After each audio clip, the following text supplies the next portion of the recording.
Hey guys, it's Brian from Breathe Country. So thanks first and foremost everyone coming and checking out the first video. I actually made the executive decision to cut us showing you guys how to set traps, setting the 330 Conibears that we set for beaver. And sadly, we after the first video, we got a couple emails at breathecountryapparel@gmail.com. And they were like, hey, this is awesome. You know, I got to see you guys catch beaver. That was cool. Got to see you guys put the traps in the water, but you didn't show us how to set the traps. So we did actually shoot this stuff. I just cut it out because I made a bad choice and I should have put it in there. So this video is going to show you guys how to set a 330 Conibear. We put the safeties on, we basically pack them up, and it's like right before we go out the first day to actually start setting them. So yeah, go ahead and take a look at this and let me know what you think. So right now, Ball Man's actually setting safeties on the traps, so you don't get got. Sometimes the safeties try to get you too, apparently.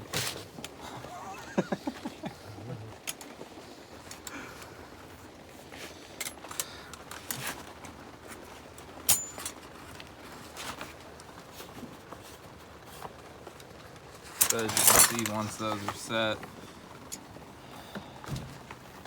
stop the trap from going off. Now once they're set, you'll take these, put them in the middle, like that and like that. Then I'll squeeze this together, put the catch over top of it.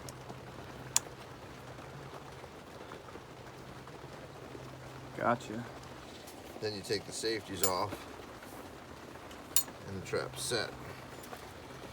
And the way the trap works is, you set this in front of the beaver. I'll use that stick over there, it won't mess the trap up. So when you put this in front of where the beaver's going to go in and out of the hut, it will trigger this piece here. We usually will stake it in either on these two pieces, these two holes here, or run two stakes in this way, like that.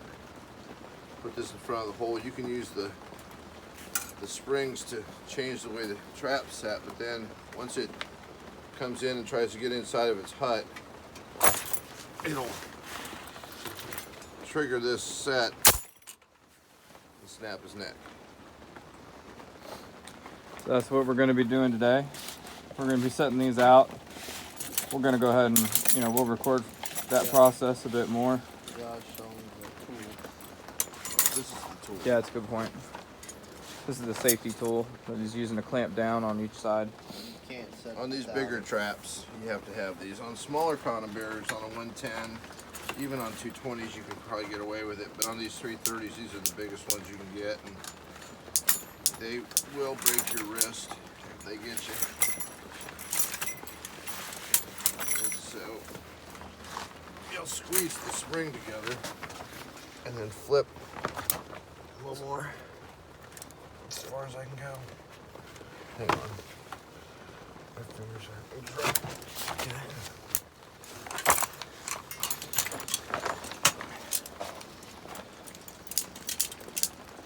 Yeah, it doesn't come on the package, but two-man assembly does help. Then it gets to this point, and all you have to do is manhandle over the rest of the way. Okay. But what you want to do when you're setting these traps is make sure that your fingers and your palms stay in a way like this, so that, because the trap's going to close this way, right? Yeah. So when you're setting it and you go to squeeze this, now when you go to squeeze that, you can set this at 3 different levels. We'll set it, this one actually only sets at 2. But once you have that set, then you want to get back on this and basically let go of it this way, so if it does snap, it has less chance of getting your fingers. Then you would remove these safeties, right? It shouldn't snap with the safeties on, right? Well, if the safety's on, it's just going to snap to the point of the safeties, right? So it's just going to, well, that went ahead and acted like it set off, but it really didn't set off. It just set off with a little bit of the spring pressure that we had. It doesn't sound like it didn't whack. Yeah. like the other one. So that you just would squeeze this remaining distance by hand. I do this before I go, just simply because it's easier when you're trying to do it out there in the woods when you find your set, whatever you're going to set. Some people may argue that that's could be or may be dangerous. I don't really think it is. I strap them on the pack and go.